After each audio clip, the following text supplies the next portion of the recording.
My SEL kept smacking me at the back of my head and calls it a love tap. Until someone caught her on camera. My sister-in-law Denise had this thing where she'd smack the back of my head every single time she saw me, and everyone acted like it was the funniest, most endearing quirk instead of straight-up assault. It started at my wedding to her brother Tom when I was signing the guest book, and she walked up behind me and whacked me hard enough to make me drop the pen. She laughed and said, "Welcome to the family, we're very hands-on." Everyone chuckled like it was adorable hazing instead of her hitting me at my own wedding. After that, it became her signature move. Every family dinner, she'd walk past my chair and smack my head while I was eating. Every birthday party, barbecue, holiday gathering, funeral, even at my father's wake, she'd find a moment to hit me when I wasn't looking. Sometimes it was hard enough to give me headaches.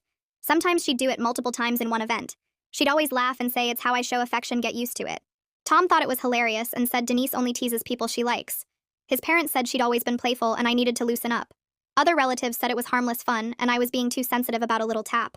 But these weren't little taps, they were full-force hits that left my scalp stinging and my neck sore. I'd have migraines for days after family events just from anticipating when she'd strike next. I tried everything to make it stop.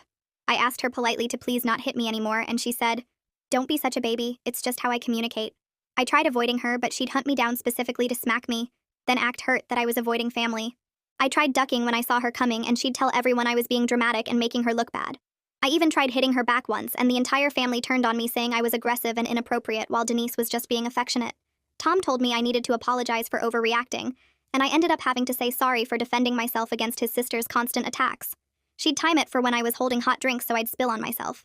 She'd do it right before I had to speak at events so I'd be flustered and distracted.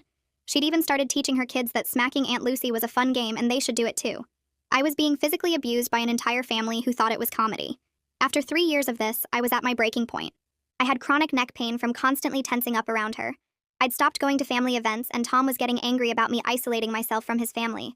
I was taking prescription painkillers for the headaches and spending hundreds on chiropractor visits. Denise had literally given me a neurological condition from repeated head trauma, but everyone still acted like I was overreacting to playful affection. The explosion happened at Tom's parents' 40th anniversary party. It was a huge event with probably 70 people, including extended family and their friends. I'd taken preventive pain medication and was trying to stay in crowded areas where Denise couldn't easily reach me, but she was determined to get her hit in. She followed me to the bathroom and waited outside. When I came out, she smacked me so hard I saw stars and stumbled forward into the wall. I heard something pop in my neck and pain shot down my entire left side. That's when Tom's cousin Bradley turned the corner and saw me on the ground holding my neck with Denise standing over me laughing. Bradley helped me up and asked what happened. Denise said, "Oh, Lucy's being her usual dramatic self, pretending I hurt her with a love tap." Bradley looked at her strange and said, "I just watched you hit her full force in the head. That wasn't a love tap, that was battery." Denise tried to laugh it off, but Bradley wasn't having it. He said, "Actually, I've been watching you do this all night. You've hit her 4 times already.